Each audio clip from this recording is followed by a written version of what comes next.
এসইউসিআই পার্টির পক্ষ থেকে মুর্শিদাবাদ জেলার এমজে ব্লকের ভিডিও অফিসের সামনে থেকে এসডিও অফিস পর্যন্ত র্যালি করে পায়ে হেঁটে বিভিন্ন দাবি দাওয়াকে কেন্দ্র করে আইন অমান্য কর্মসূচি পালন করলেন। এই আইন অমান্য কর্মসূচিকে ঘিরে পুলিশের ছয়লাভ।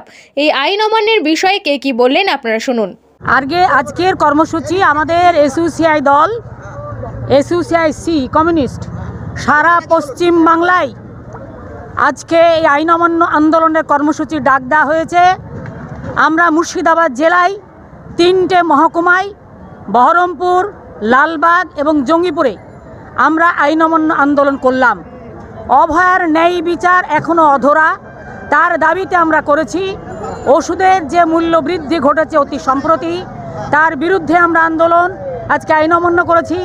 26,000 ছেলেমেয়ের 16 সালের প্যানেল আজকেই বাতিল হয়েছে। আমরা মর্মাহত, দুঃখিত এবং তার প্রতিবাদে আমরা আইন অমান্য করেছি। চাষিদের ন্যায্য ফসলের দাম এবং বিদ্যুতের যে মূল্য বৃদ্ধি, বেকার যুবকদের কাজ না পাওয়া, গোটা দেশে বেকার যুবকরা হাহাকার করছে চাকরি না পেয়ে, এই দাবি নিয়ে আজকে আমরা আইন অমান্য আন্দোলন করেছি।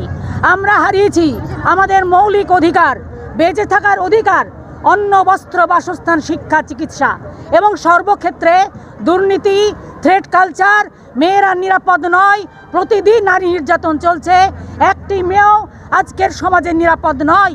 তাই আমরা আজকের দিনে মানুষের সত্যিকারের যে অন্ধকারের দিকে এই সরকার, কেন্দ্র এবং রাজ্য সরকার সাম্প্রদায়িক পরিবেশ সৃষ্টি করে গোটা দেশকে অন্ধকারে নিয়ে যাচ্ছে, তার প্রতিবাদে মৌলিক অধিকারকে ফিরে পেতে ন্যায় বিচার, সেই বিচারের দাবিতে আজকে আমরা আইন অমান্য করেছি।